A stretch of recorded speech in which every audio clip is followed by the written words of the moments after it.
Hey, welcome to another episode of Optimize Your Body. I have a guest on the line over in New York City, and his name goes by the name of Jordan Syatt. How are you doing over there, Jord?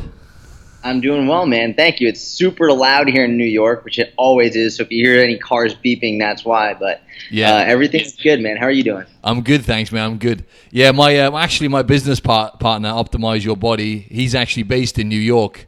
So we do podcasts together, and it sounds like some crazy stuff going down in New York City, mate. The sirens, it's alive. It's nonstop, always. Yeah, good stuff. Yeah, sorry, I leave the guests to do the introduction because I sometimes cock them up, mate. So I'll leave it to you to introduce yourself to the audience, Jord.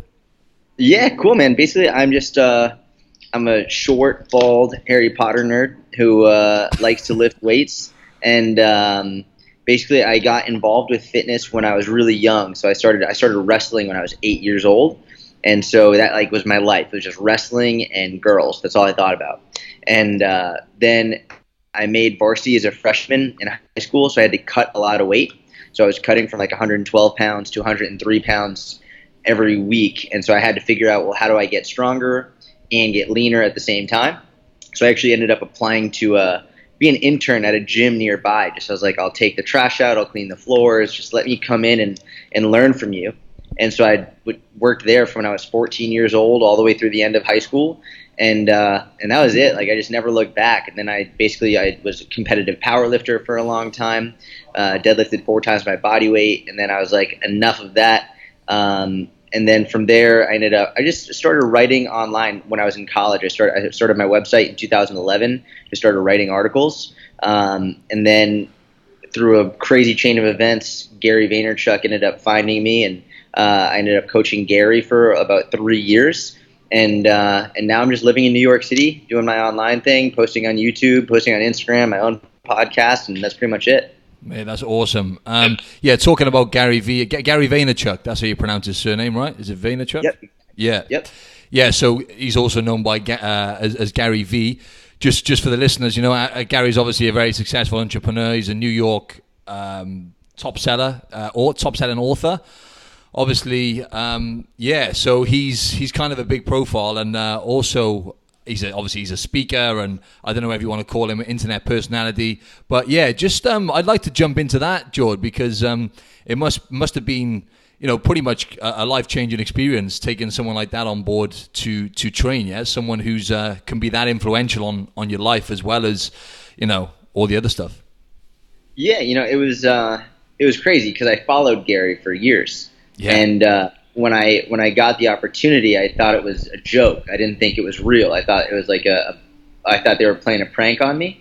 And because I was actually living in Israel at the time. I graduated college and my business was online, so I moved to Israel for a while. I was just working online from Israel, and then I got the opportunity to coach Gary, and I thought they were joking.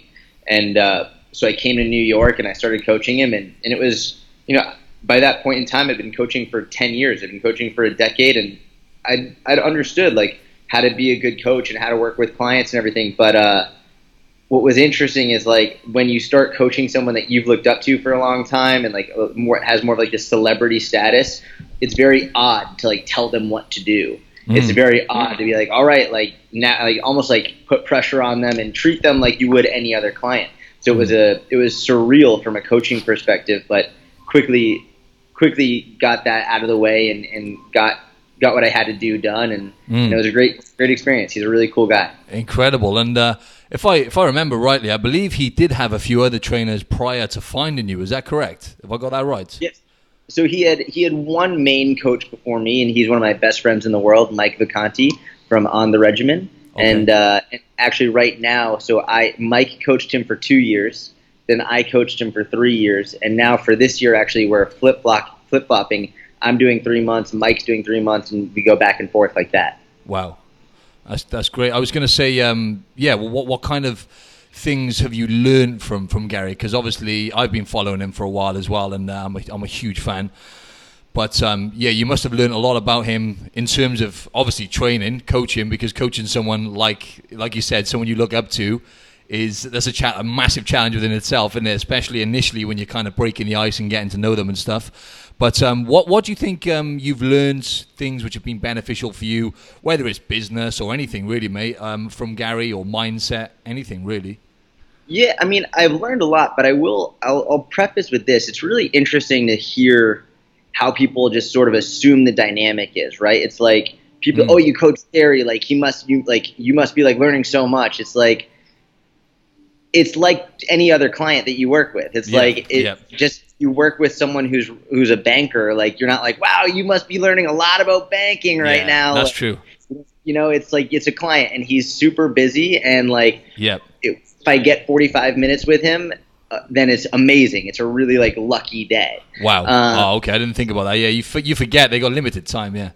Yeah, it's not like we're hanging out and like we're just shooting the shit and he's like, you know what, let me just do like the analysis on your business and figure this out. Like that's like he's up from 5 a.m. and he doesn't stop until like midnight or 1 a.m. And most of the stuff that I learned from Gary is just from watching, like just from watching what he does. And I think it's probably the greatest benefit that I've learned is he works so fucking hard.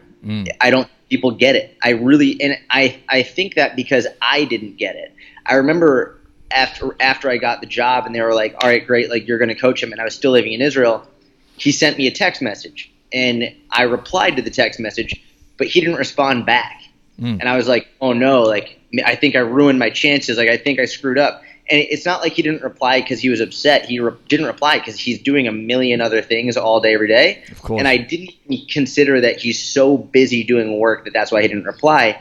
And I don't think people really understand it. Like if you look at his calendar, literally from 5 a.m. until midnight or 1 a.m. every day, it's booked off. From like everything from conversations to travel to showering to eat, like everything is blocked off minute by minute. Scheduled, everything. And it's something that just seeing that it like opens a new door in your psyche of what's actually possible. And it's like to see someone working that hard day in, day out for years and years and years. It's like we make a lot of excuses in our heads as to like how hard we actually can work or even how hard we think we're working right now. And I think before I started with Gary, I thought that I was working really hard. And then I was like, oh, you know what? I'm really not working that hard. Like I way harder. And I think that's probably the most important benefit from just sort of watching is like just being a fly on the wall and having access to his calendar and traveling with him everywhere he goes is seeing how damn hard this guy actually works. Yeah, for sure. And I guess one more question whilst we're on the topic of Gary. This is kind of selfish because as I said, I'm a big fan. But because I heard you saying before, obviously, for example, social media, right? Now, over the years, I've watched your, I've been following you for probably about half a year now. But even in that time, I've noticed your social media growing. But once again, that comes back to work rate, right? Now, I heard you saying something like, I think you were posting once a day. And Gary was like, nah, bro, you got to post 3 times a day, every day. And he was like checking you on it as well, right?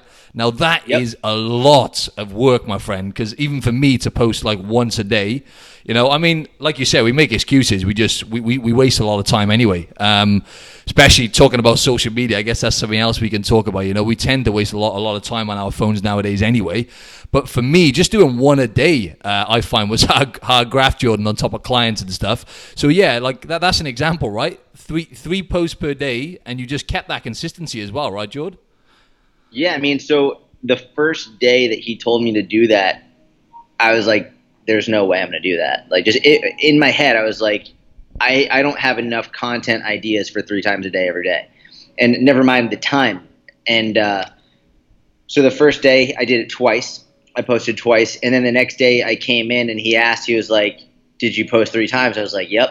And he was like, no, you didn't. I saw you posted twice. And I was like, damn it. And so, but then that was on like December 27th, 2016. And then December 28th, I posted 3 times, and I didn't stop posting 3 times a day every single day until June. And between that time, my audience went from about 5,000 to over 200,000. Wow. And it was like, I had Gary, and I'm traveling with him all over the world.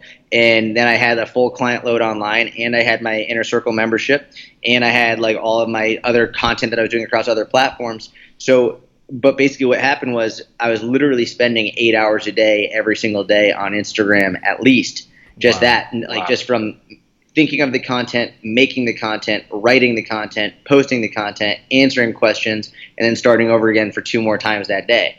So it's like it was relentless, constant, over and over and over again, all day, every day. And a lot of people are like, there's no way I could do that. I'm thinking, maybe not, but I'm glad I did it for that year, because that year changed my life forever. Oh, for sure. I can imagine. I mean, that's the audience you have now. And what kind of challenges have you faced along the way, though, Joe? Because that kind of time you have to put in, right? And you want to stay engaged with your audience, but obviously it must get overwhelming at times. And I just wanted to ask you kind of what challenges you face along the way, because you do get a lot of people kind of trying to shoot you down online and stuff, which I'm sure you don't take personally or anything like that. But all this kind of stress, this moderate stress, kind of accumulates, right? So, what's the main challenges you face? Because you've built, all your businesses online now, so it must have come with some setbacks. Of course, I mean, it's actually really interesting. So I was a competitive powerlifter for years, and like I deadlifted 535 at a body weight of 132. Like my entire life was myself working out and fitness and training and like wanting to reach a peak level of performance. And a lot of my audience now doesn't even know that side of me, because that was earlier in my career and I don't really post about that stuff anymore. But when I started posting like crazy and going really hard on social media, my own personal fitness took a back seat for the first time in my entire life. I mean, it was hard enough as it was just traveling with Gary. Like I spent more time in airplanes and hotels than I did in my own apartment for the better part of the first 2.5, 3 years. But like when you add in posting 3 times a day, every day on Instagram, not to mention Facebook and Twitter and YouTube and whatever, like it was bonkers. It was absolutely insane. So I had to take my own personal fitness and put it on the back burner, which meant I ended up getting weaker and I ended up adding more body fat. And I will say, though, it was probably the best decision I ever made for my business, by being able to take a longer term look at what I wanted to do and say, okay, for the next 2-3 years, I'm not going to be at a peak level of physical performance. But doing that will allow me to later in life have the life that I want, and I will be able to then get back up to that peak level of performance by giving myself this opportunity to get my business where I want it to be. Oh wow, yeah, it goes to show. See, something has to give. See, George, at that level, isn't there? People from the outside look in, they're like, oh, he's killing it. But that just goes to show what you've told us. You have to sacrifice. Well, you pretty much had to sacrifice your health somewhat. Obviously, you didn't compromise your health altogether, but you had to let that take a back seat, right? So, and I looked at your transformation as well, and obviously, at what point then did you decide, right? Okay, now I've got to a point where, you know what, like I'm getting where I want to get now with the business stuff. Now I can start allocating more time into looking after my body and maybe shifting body fat and shaping up a bit. Was it like a moment, or was it just like, right now I gotta just slowly start getting my ass back into gear with my fitness? It was actually, it's really interesting. Like if you look at my Instagram, I've made a post in September of last year being like, all right, enough's enough. So like I gotta get this stuff together. And then after, it took me about another month and a half after that post, and then I finally like really got into it. But there was just one time I was in the gym and I was like, man, I'm nowhere near where I used to be. I was way too tired and out of breath. And like obviously my physique wasn't where I wanted it to be. And up until that point, I was okay with it. Like I wasn't upset. I was like, this is a decision I made. I'm all right with that. But I vividly remember, and I took a picture of it because I like documenting different points in my journey. I took a picture of it. I was sitting on the preacher curl machine, and I just took a picture of myself in the mirror, and I was like, all right, I've spent the last 3 years coaching Gary and giving him everything and giving my business everything. Now it's time to like sort of give it back to myself. And that's what I did. It took me about a month. And I think the reason it took me a month is because creating a new habit, even if it was a previous habit, it's hard. And this is what we talk to our clients about. Like it's very difficult. And I think yeah, definitely. It took a significant amount of mental and emotional effort in order to get that habit back into place. And so yeah, that's pretty much it.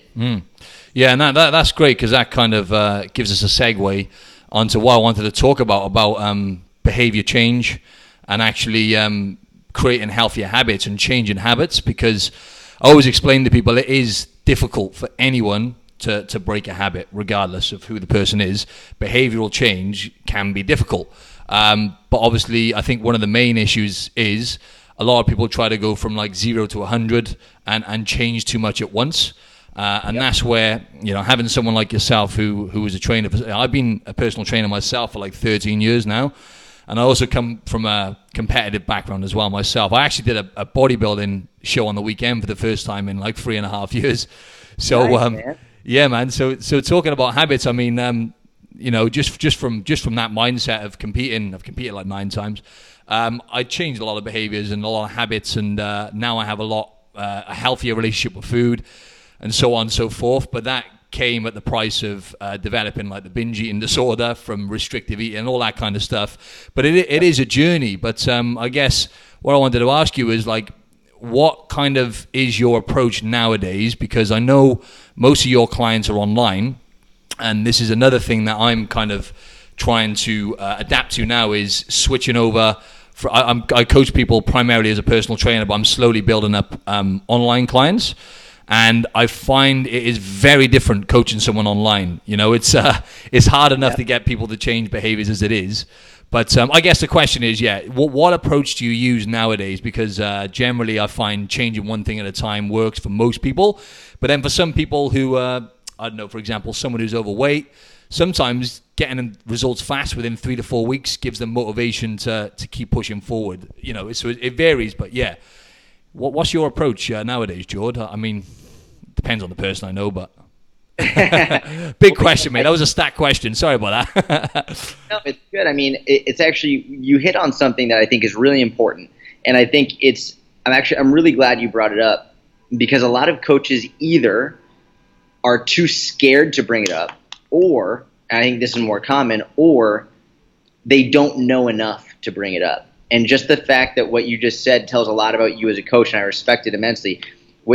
Aside from the fact that it's an individual approach, you very specifically highlighted the group of individuals who tend to do better with a little bit more motivation from the very beginning, with more rapid progress. Mm-hmm. Yep. And it's almost taboo in the fitness industry to say that someone should do rapid progress or like rapid fat loss. It's like almost like it's you get ostracized immediately if people get really mad, like, no, you should never do fast progress, never do rapid fat loss.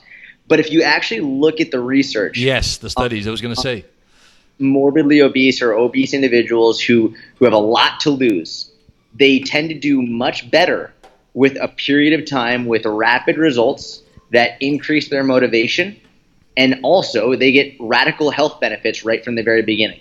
So they feel better on their joints, they just feel more weight off of their chest, they feel healthier, they see the results more clearly, they get more motivated, and that seeing those results triggers more action, and then more action triggers more results, and then the motivation comes with it. So what you just said is really important, I think, for people who are morbidly obese and are very overweight. I tend to go with a more rapid approach in the beginning, just an initial rapid phase. For the people who come to me who are already relatively fit, and relatively is like, it's a pretty big range, right? Like, I mean, it could be anywhere from like, I don't know, a dude who's 12% body fat to a woman who's upwards of 28% body fat. Like, there's a pretty big range of relatively fit. For them, I tend to take a more slower and steadier approach, especially if they're dealing with any disordered eating, food anxiety, binge eating. And I mean, for some people, I'll have them count calories, and for some people, I won't have them count calories. Mm-hmm. For some people, I'll have them step on the scale every day. For some people, I won't have them step on the scale at all. It does change on the person, but the most important thing is paying attention to the individual and seeing what it is they need. And a lot of times, what that means is just, as a coach, learning how to ask the right questions. Yeah. I think a lot of coaches, they have their approach, and like, this is what you do. But I think the best coaches, their approach is adapted to the individual rather than trying to change the individual and sort of mold them to your approach. Yeah, I couldn't agree more. It's if there's anything I've learned, it's just that you can never really ask enough questions, right? Because what you ask them a question and then that normally follows up with another question, and it's kind of getting the person to realize, what's going to work for them, and obviously finding approaches which are specific to that individual, as you said. Yeah, couldn't agree more. There's you hit on some gems there. But yeah, as an online coach, do you find it a different world coaching people online to what you were, to the way you were communicating, for example, with people as a trainer? Have you found it a bit more challenging in the sense, or? Yeah, I think it's more challenging than in person because in person you can get your tone involved. I will say though, it's actually pretty crazy. Online coaching tends to produce better results than in person, especially if we're talking about a fat loss, body recomposition style program. If the goal is more focused on losing fat or building muscle, almost across the board, not just with myself, but with other coaches, I see way better results than in person. And I think the reasoning is more or less very clear. If someone is willing to pay for online coaching, they don't need someone there with them to motivate them to get to the gym. A lot of times they just want to be given the plan, tell me the plan, and I'll do it. And that's it. And those people are obviously way more likely to see results than someone who needs to have an in-person trainer to walk them through every step as that accountability. Great point. Also, with online coaching, it tends to be more frequent check-ins. With in-person coaching, like it's usually 1, 2, maybe 3 or 4 times a week, maybe if they're really going to pay a lot of money. Otherwise, it's almost every day for online coaching, like with the check-ins, the accountability, you get the nutrition, you get even though it's more brief interactions, I'd rather have a more brief interaction on a consistent basis than one long interaction on an inconsistent basis. Because a lot of times that brief interaction, you can answer whatever question, whatever problem they're having in the moment, and you also have that accountability. But with in-person, it's like you have one big conversation. A lot of times you feel like you cover so much. You're like, yeah, they're finally going to get it. And then you don't see them for a week and they don't do anything. It's like by having that accountability on a day-to-day basis, it offers a lot more support and encouragement. Yeah, it's a very good point. And what I find myself is you're kind of educating people a lot more. Well, I am anyway. A lot more on the nutrition side of it as well, I find, when you're doing the online stuff. And as you say, I never thought of it like that, though, mate, because that kind of alludes to what we were talking about, kind of giving people too much information at once. Because in 1 hour, you can kind of, I'll give them 1 or 2 tips on nutrition, blah, blah, blah, and then something about training or whatever it is. And then it's kind of like it's either overload or it's the fact that you're not making them accountable regular, like you would you every single day. You're in contact with your online clients pretty much, most of them, isn't it? So some good points there. I just wanted to one more question about the online coaching stuff, which just kind of slipped my mind a bit, but I was getting into that then. No, that's what I was going to ask you about meal plans. Something just sprung to mind then, and I was thinking, because you were just saying then a lot of people kind of, they want the answer, they want the plan.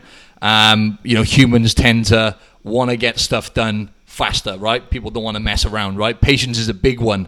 Doing fitness the right way and doing it the fast way, 2 different things altogether, right? But giving people meal plans. Now, studies show most people don't actually stick to meal plans long term, right? Now, like in my experience, I would say, 85, 90% of people, they're not going to follow it long term. It might be a good short term thing for. I find it's worked well, for example, for people I've had who are overweight or obese, and they want to get the fast results. Sometimes for maybe 3 weeks, I'll write them out a meal plan occasionally, and a varied meal plan just to get them on the right tracks. And then obviously we'll always, for the most part, end up kind of switching things up and getting people to track. But again, that depends on the person. So do you actually still prescribe meal plans to people, Jord, or people who request, or what's your approach there? Yeah, absolutely not. I hate meal plans. I hate meal plans. So do I, bro. Glad you said that. I'll never, ever do it. It's one of those things where it's like giving someone a meal plan is like giving a man a fish. Giving someone calorie and macronutrient guidelines is like teaching them how to fish. Yep. Right? So a lot of people want the meal plan because they just want to be told what to do. Just tell me what to eat and I'll do it. And that works great until they either don't want to eat what you've put on the meal plan, and or like they go on vacation, and or they're just like whatever the excuse is. But by giving people calorie guidelines, and it doesn't have to be rigid. It doesn't have to be like you can only eat 1,750 calories. Like you can give them a guideline of like anywhere between 1,600 and 1,900 within that range or whatever. Like you could have high days and low days. You could structure your meal frequency however you want. But by giving them the ability to choose and to see like what foods they can have and in what portions and when, then they can adapt it to their life and to what they enjoy. It's one of the things that when I really started coaching people internationally, which was probably about 2013, 2014, I started getting people asking for meal plans. And I was like, listen, what's available to me in my grocery store is very different than what's available to you in your grocery store. Like I could write a meal plan for you based on what I have I was living in Boston at the time, like in Boston, Massachusetts, but like what you have in Singapore is really fucking different. So it makes no sense for me to write you a meal plan based on what I have. I would way rather give you calorie guidelines. Calorie and protein is really all I give. And then allow you to choose your favorite foods in the portions that you prefer at the times that you prefer throughout the day, so you can eat what you enjoy and learn how to make a diet that fits your lifestyle rather than trying to make your lifestyle fit your diet. Very good point. And that's what it's about, isn't it? It's about life does get in the way, you know. Food is pleasurable, and it's also a social thing as well, right? So trying to cut stuff out, like, because a lot of people have that mindset of, right, I'm going to eliminate all this crap food now. And it's like, well, sometimes it's actually better to focus on what I find is like add-in foods that you're missing. You know what I mean? Like the initial thing, I'm always the same as well. It's like the protein and the calories. Let's start there, because you got to start with the big rocks, and you know you always bring that point across on your Instagram. You know, it's like calorie. What kind of what's your energy balance? Are you consuming more than you're eating? Or, you know, are you in a calorie deficit, right? Because most people who want to lose body fat, lose weight, whatever it is, that's the big rock, right?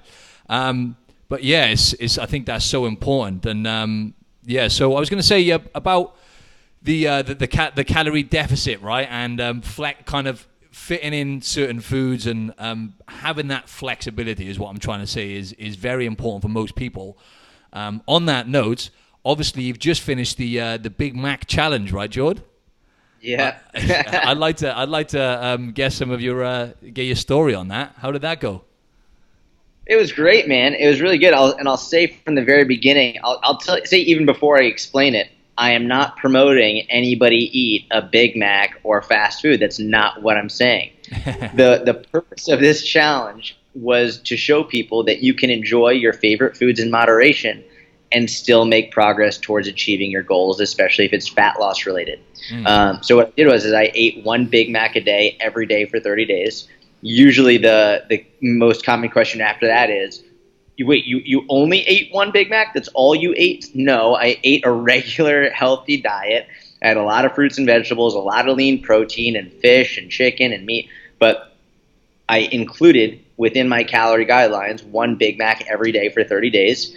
And I lost 7 pounds over the course of the month. And people flipped shit. People went absolutely bonkers. The videos on YouTube, it's already over 100,000 views in like a couple days. Wow. It's insane. People are absolutely going nuts. And it's one of those things where a lot of coaches were like, I don't understand why this is so crazy. It's energy balance.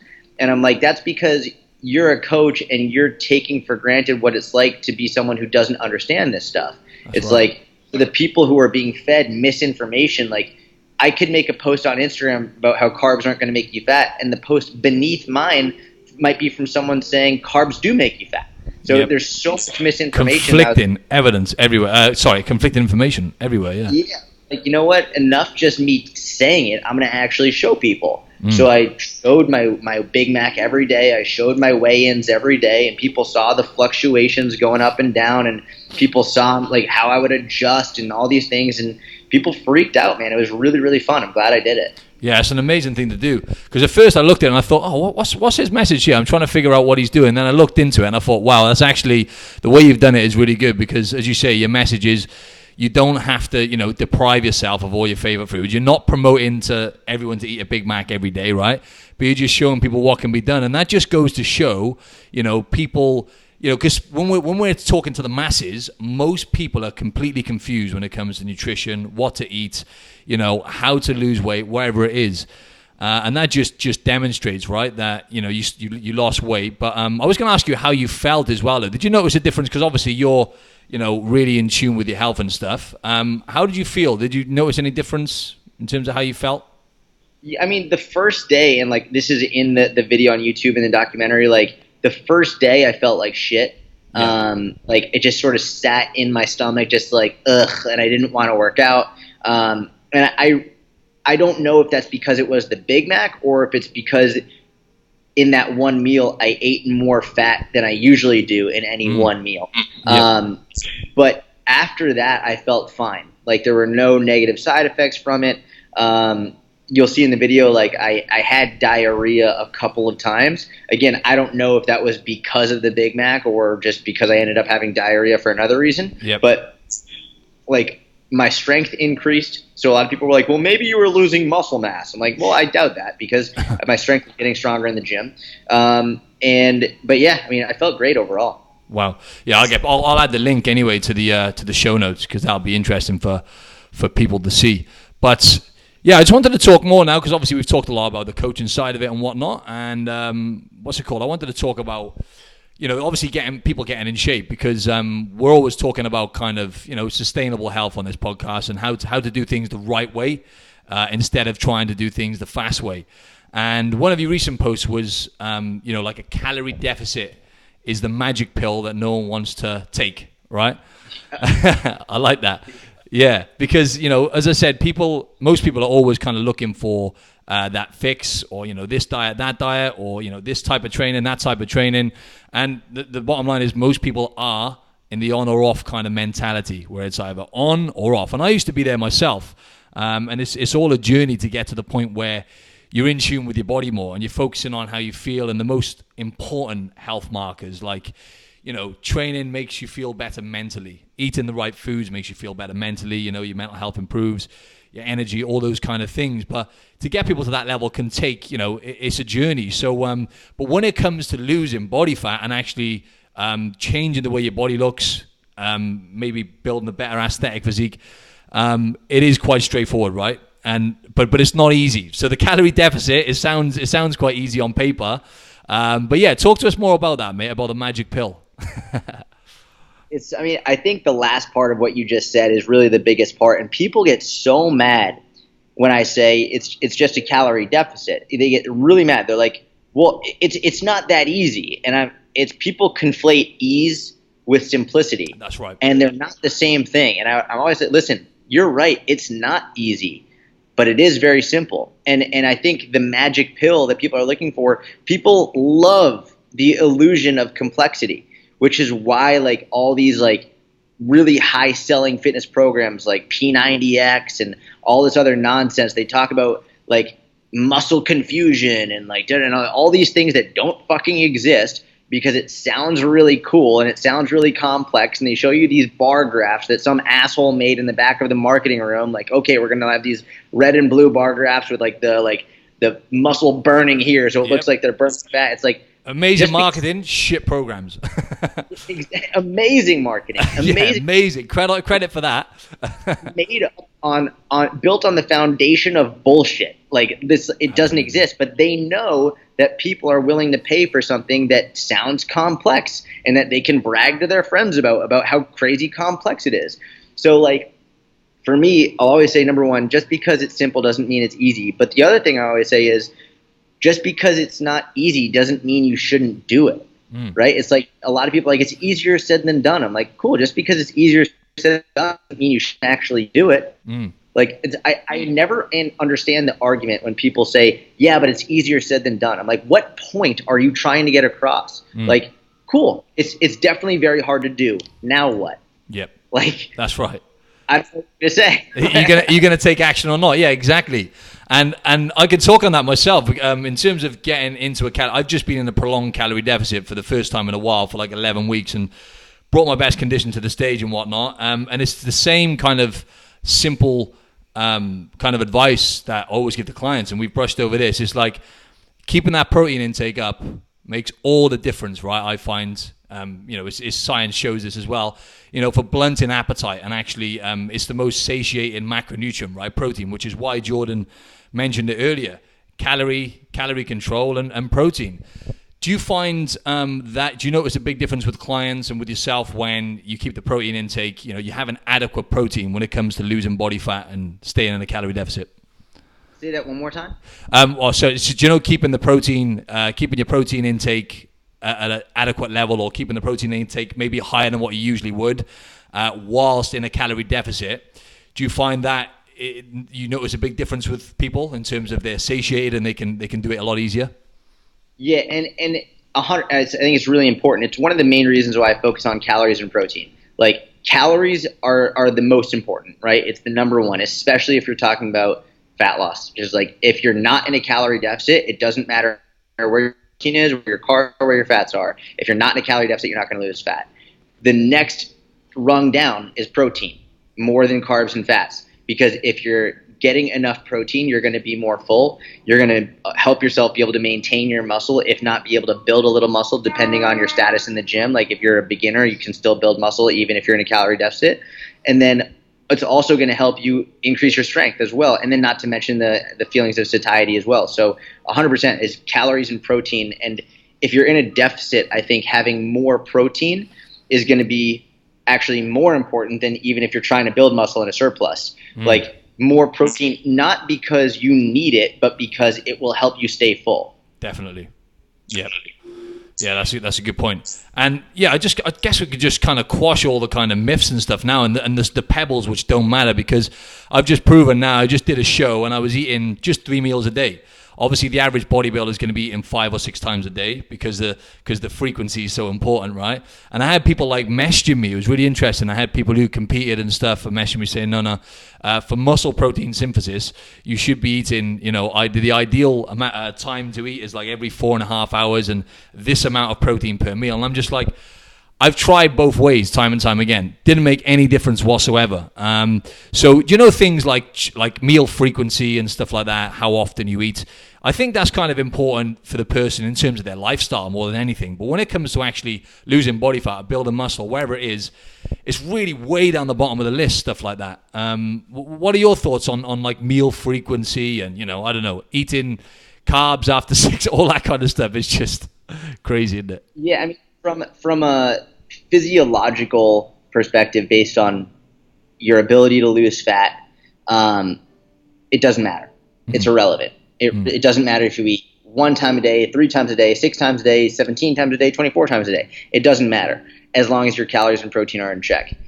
The thing that really matters, or the reason why it matters, is the psychology and like where your head is. A lot of times, like, eating 3 times a day will be better for people if they prefer larger meals. 6 times a day is better for people who prefer smaller meals. Eating intermittent fasting is really good for people who, number one, don't have binge eating issues. If you have binge eating, you shouldn't intermittent fast. But it is really good for people who, let's say, they work 12 hours nonstop, like whatever their job is, like they're a nurse or something like that, where like they're working nonstop all day. Or sometimes even, like, I've worked with a bunch of like truck drivers, for example. They go on really long routes and they're driving the whole day, and for them, if they're going to be eating, they're going to be snacking on shit. And I'm like, you know what? Maybe we just literally will make it so you don't eat except for later in the day, and that allows them to better control their food intake. But this really boils down to, number one, being able to say, like, be individual, what their lifestyle is like, and then also being able to say, okay, so this might be perfect for you in an ideal world, but you binge eat. So we're not going to do, because that's not going to be a good fit for you. So then we have to, like, manipulate other factors. So it's really very, very individual. It's so funny you say that, Joe, because obviously I've deprived my body a bit recently, and I do intermittent fasting. I've been doing it for years, and I'm doing it now, but it is. I forget what it's like once you've done a show. It's very hard to stop eating once you start. So like, because you get all these signals because your leptin. I've obviously looked into the research, and obviously your leptin levels generally it could take like 4 to 6 weeks now to kind of balance my hormones back out, and I'm natural as well, so that's without taking steroids or anything like that. But leptin is low, and I was thinking, man, that is so true, because I'm eating a meal and I'm like, because I'm doing intermittent fasting, I'm struggling not to binge, so I'm actually increasing my meal frequency now, because just what you said then, even at the level I'm at now, obviously I'm finding it hard not to binge eat. But I wanted to talk to you. We're probably going to ruffle some feathers here, George, but the whole vegan movement and stuff. Watch out. No, I'm not gonna talk too much about the vegan diet. It was just more a case of the benefits of meat I wanted to talk about, as much as some plant-based eaters might not want to hear this. What I did notice, again, I'm talking a lot about myself, but I did learn a lot on this recent journey, and I was eating 3 big portions of meat every day. And I wasn't having any supplements. Like the only time I would use a protein supplement is if I really needed it and didn't hit my intake. But I was having 3 big portions of meat a day, and I was having red meat, George. I was having good quality, though, grass-fed red meat 5-6 times a week. I felt incredible, mate. I noticed a massive difference in how I felt, whether it's the creatine, the cholesterol, the protein, the B12, God knows. But obviously it is the most nutrient-dense food on the planet, pretty much, red meat, right? And yeah, what's your thoughts on that? Because we said about protein, but it's also all the other nutrients you tend to get from good quality sources of meat, right? Which I find help a lot.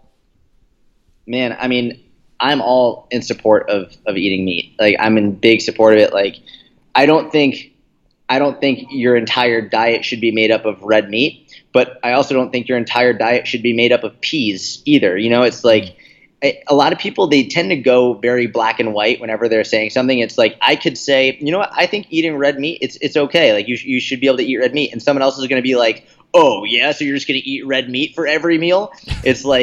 I'll say, I think being able to eat a Snickers is okay. Oh, really? So you're just going to eat sugar for every meal? I'm like, why the fuck is this your headspace? Like, why is that how it goes? Like, No, I'm saying eating red meat throughout the week occasionally is totally fine. And if it makes you feel better, listen to your body. Yeah. Like, that's a really good sign.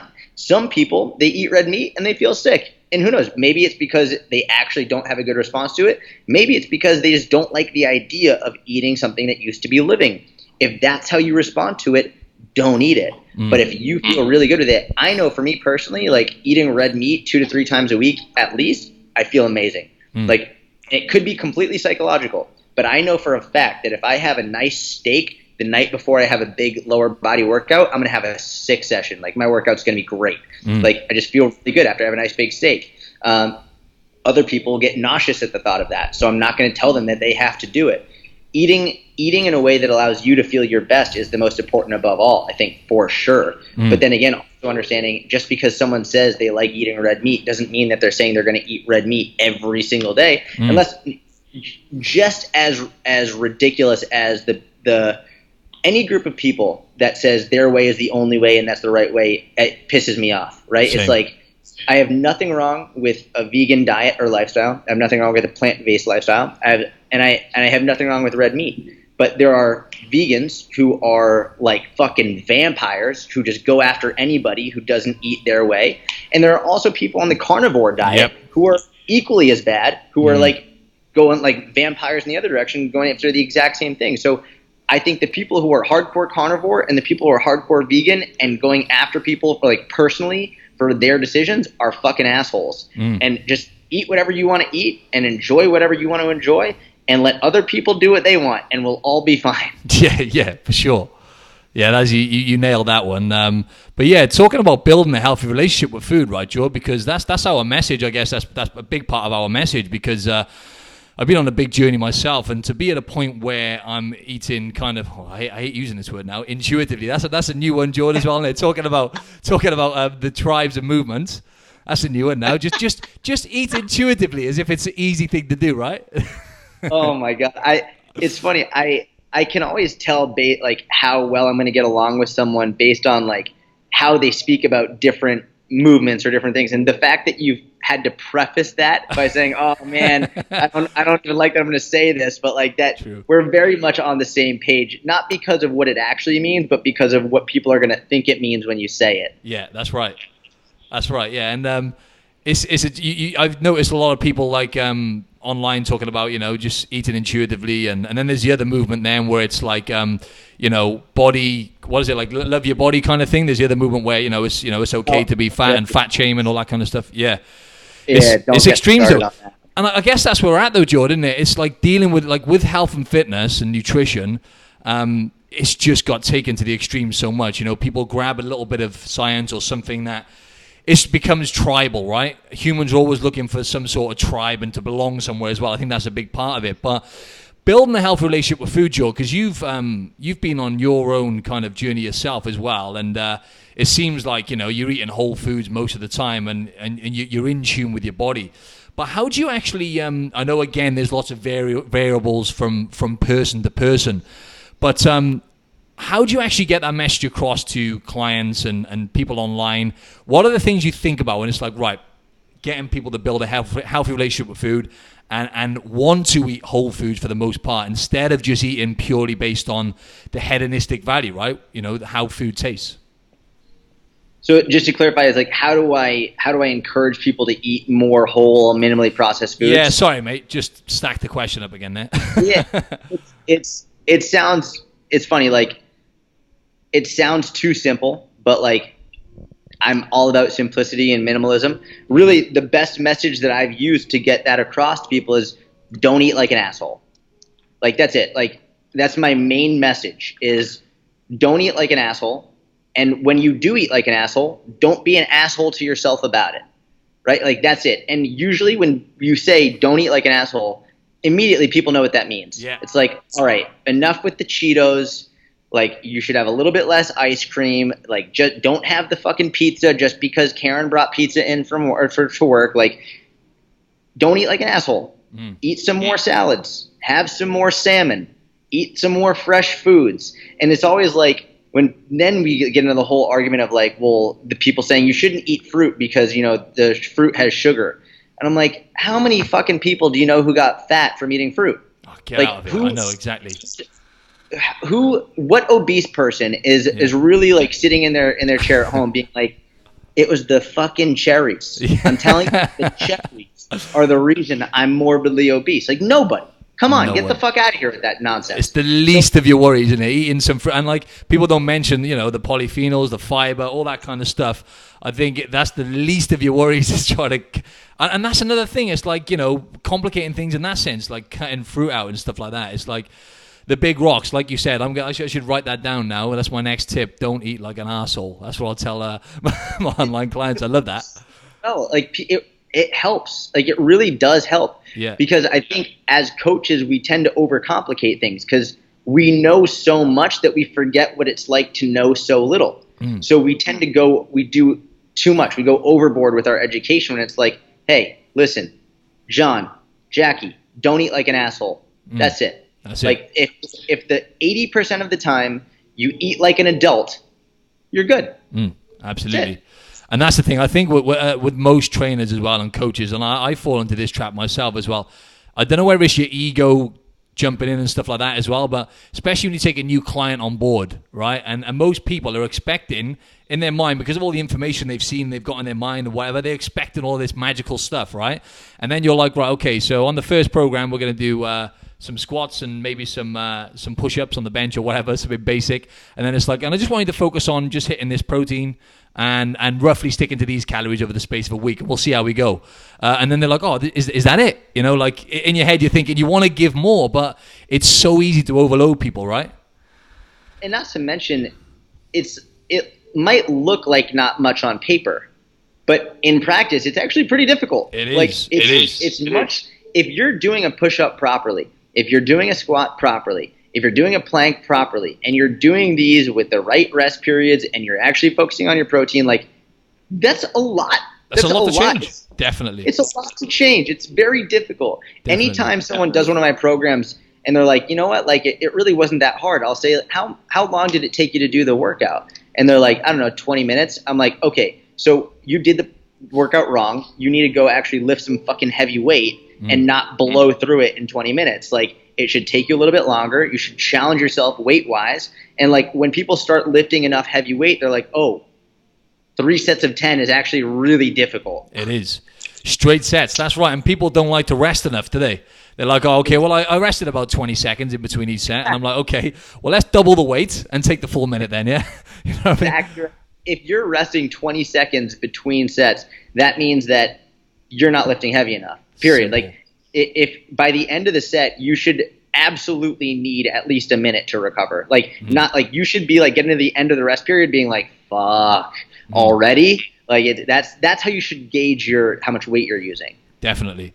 And talking about training, something which has been a game changer for me is like training frequency and using that tool with people. So, for example, someone who can only get to the gym, say, twice per week, you know, I'll have them doing all the fundamental, you know, the compound exercises, like maybe not a squat, maybe some form of a lunge for most people, deadlifts, all those kind of movements I'll get them doing.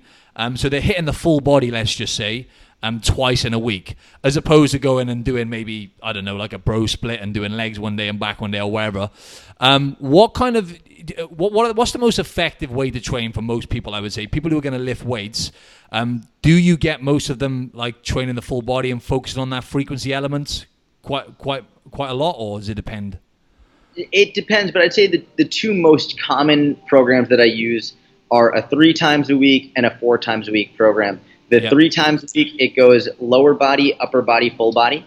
Nice. I don't like doing full body every day, because when you do full body every day, it reduces the amount of intensity you can do on like certain body parts. So I'd rather go lower body, upper body, full body. And I start with lower body on Monday because Monday's International Bench Press Day. So I'd rather go to the squat racks and deadlifts on Monday. Then the 4 times a week is just an uppers lower split. So it's like lower body, upper body, lower body, upper body. And it's really that simple. Yeah, simple.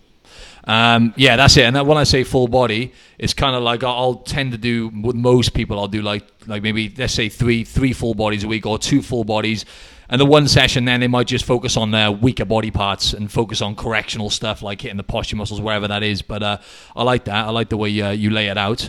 And I wanted to talk about one of your posts quickly about because it is something that I always talk about, and it's very simple, but it's straight to the point. It's a lot easier to be consistent, right? When you're doing something which is sustainable. So whether that's with the nutrition or the training or wherever it is, just give us a little bit more of an insight into that, Jord, because we'll wrap this up soon. But I wanted to mention that post. Which post? The sustainability? It was what you said. It's easier to be consistent when what you are doing is sustainable, because people struggle with that element, right? Yeah, I mean, sustainability, like consistency is predicated on sustainability, right? It's like, if you can't sustain it, then how in the fuck can you be consistent with it? It's impossible. It's literally impossible. If you're not doing something that's sustainable, then consistency is literally an impossibility. It's only a matter of time before you quit. So for me, and I think you and I are very much on the same page with this, that's why adding 1 or 2 small things at a time is the generally better way to go about things. Because number one, you can see if it's actually sustainable. You can see if it's something you enjoy. You can see if it's something that you could do for the long term. And if it's not, then cool. It's one thing. You switch it out with something else. Yep. It's like marketing, for example, right? Like, if you're trying to do marketing and if you're trying to change 7 different things at once to see what allows you to get better sales, you don't know what thing worked and what thing didn't. True. By doing one thing at a time, you allow, okay, cool. Like, so we added more of this in. Like, oh, you know what? Like, that doesn't work so well. You started getting diarrhea. Let's switch it out with something else. Oh, cool. This actually, it makes you feel better. You feel good. It makes your workout stronger. It keeps you full. Amazing. Now let's try this. Boom. So you add one thing at a time, one thing at a time. And that allows you to build a consistent, sustainable program. The issue is when people either aren't patient enough for that, and then they start like being like, well, I want to do more. I want to do more. I want to do more. It's very difficult. And with those clients, I sometimes have to have like a heart-to-heart with them. I'm like, listen, I say like, why did you hire me? And I'll ask questions, like, because I don't just want to tell them no. Be like, why'd you hire me? And they'll be like, because like I like your approach, and I've failed up until this point, and I really want to make this stick. And I'm like, do you want rapid results that are less easy to sustain, or long-term or like slower results that are easier to sustain? They're like, definitely, I want the slower results that are easier to sustain. They're like emotionally, I want to say the rapid results, but I know logically the longer term results. I was like, okay, so if you want the slower results that are easier to maintain long term, what do you think the best choice is? And they'll tell you, like they will tell you outright what the right answer is. And it's a longer conversation. It's more roundabout. It's not as direct as just saying you're going to do this, but it also does lead to better adherence. Absolutely.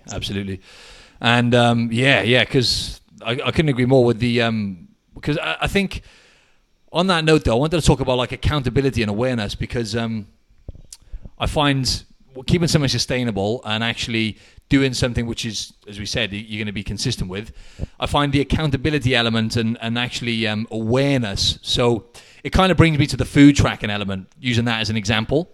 Now, personally, I get much better results with people who track generally across the board, who are going to report back to me with the calories they've had, average for the week, like you said, within a range, not sticking to 1,521 calories, like just in a range, and just reporting back to me with their steps, for example. And I find generally I'll get much better results with people. I think the awareness element, that just without actually getting people to change anything in the past with their nutrition, I've had great results with people just from them being more aware about what's going into their body and like the kind of calories and the amount of sugar they're having. And, you know, a lot of people are under eating protein, and all those things make a big difference. So what kind of percentage of people do you roughly, would you say, you get tracking with your online clients? I'm just curious, Jord.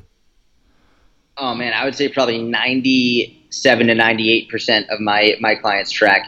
Wow. And I think you have to also remember the people who are applying to work with me one-on-one, they're generally doing so after knowing that's what I do, right? So like, it's an obvious population of people who are like, okay, like either they've done it before and they just want to get my idea of what numbers they should be following, or they haven't done it before and they want to learn how to do it. There are some people who will come to me and be like, hey, like I don't want to track, and I have other options for them, but they're very few and far between. And that's for one-on-one. I mean, for my membership, for my one-on-one, for my inner circle membership, which is not one-on-one coaching, it's more just like they go in, they follow the plans. Yep. I would say probably closer to maybe 40 to 50% actually track, and then the other like 50 to 60% don't track. They do other methods. I see. And what group of people was that? That was more. What was the second group? That's my inner circle. So I have a monthly membership that's not one-on-one coaching. It's more just like they join. It's very low cost. It's $24.99 a month. I see. And the workouts, nutrition, and a group community. All right, I got you. So we're kind of coming to the end now, but I guess just to wrap it up, I wanted to talk a little bit about mental health. I guess I was kind of touching on that then, because there's going to be a tiny percentage of people who will get like, you know, the orthorexia kind of issue when it comes to tracking food, but it's a very small percentage of people. And I feel like, you know, because I noticed this myself when I was leading up to this show, is like the orthorexia element came into it. You know, I was kind of doing stuff unnecessarily because the mind battle. It's like, oh, well, if I don't like weigh this to the gram, you know, I might submit, you know, deep down physiologically it's not going to make any difference. So I find there can be a lot of anxiety which comes around making these food choices. And as you say, most of us overeat on the weekends, and then Monday or Tuesday comes around, we feel a bit down, like we've let ourselves, certain people feel like they've let themselves down and stuff. But yeah, in general, any kind of tips you have when it comes to mental health around food and food choices and all that kind of stuff, Jord? Yeah, I mean, I think the biggest thing is, number one, if you actually struggle with binge eating or disordered eating, I wouldn't track your calories until you resolve that.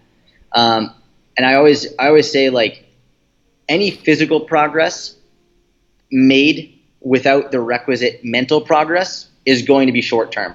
Mm. So what that means is, if you're counting your calories and your physique looks amazing, but you're doing it on a foundation of disordered eating, it will eventually stop. You will eventually start binging. You will eventually lose your physique, because you can only sustain that for so long before you click. Mm. So if you are counting calories and you're doing it at a fear and you have disordered relationship with the food and you're tracking everything and like you're fearful that you're going to go over, you have to stop tracking for a period of time and fix your relationship with food first. Yep. Then once you fix your relationship with food, if you want to go back to tracking, you can. You don't have to. But I would say above all else, the most important thing to remember if you have disordered relations with food, if you're fearful of food, you have to remember, and this is really one of the most common sayings that I'll have, is you can't fuck this up. And I say this all the time, and it was a big message in the Big Mac Challenge and a big message in my social media overall. You can't fuck this up. It doesn't matter if you go over by 10 calories or 1,000 calories or 5,000 calories. You can't fuck this up as long as you get back on track. And the more you internalize that, the more that becomes a part of who you are, a part of your heart and your mind and your soul, the less likely you are to have fear around food, the less likely you are to think that just because you ate a little bit more, because you went out to eat for your friend's birthday, because you enjoyed yourself, God forbid you had an ice cream cone one day, the less likely you are to have fear around it because you don't think you screwed up. It's just part of life. Fantastic. And I was just going to ask you top tips for people trying to achieve, a good-looking body, because most people are, but sustainable health, which is what we preach about, is the most important thing, is to achieve, overall wellness and a balanced lifestyle, I guess. But what are your top tips for that, mate? I mean, I know you said don't eat like an asshole. Maybe we'll just keep that one in, yeah? I would say, honestly, like just from a simplicity perspective, it is don't eat like an asshole. But I would say calories first, protein second. That's number one. Training 3 to 5 times a week in whatever capacity you enjoy most. Get good sleep. Fucking have a lot of sex. Like that's yes. really it. Like I love that. That's it. Enjoy yourself. Don't make your life revolve around fitness. Allow fitness to be a part of an overall healthy life. Amazing. Thanks a lot for your time, Jord. I'll put all this in the show notes, but where can the listeners find you? Any platforms you have, mate? Fire away. Yeah, so YouTube, Jordan Syatt, Syatt. I have a podcast as well, the Jordan Syatt Mini Podcast. Instagram, Twitter, just Google my name. You'll find a whole bunch of stuff. Awesome. I'll whack most of that in the show notes. Hey, thanks a lot for your time, Jord. Really appreciate it. Thank you, man. I got to piss super bad, so I'm going to go get going, but I'll talk to you soon, all right? Okay, cheers, Jord. Thanks, See you, man. mate.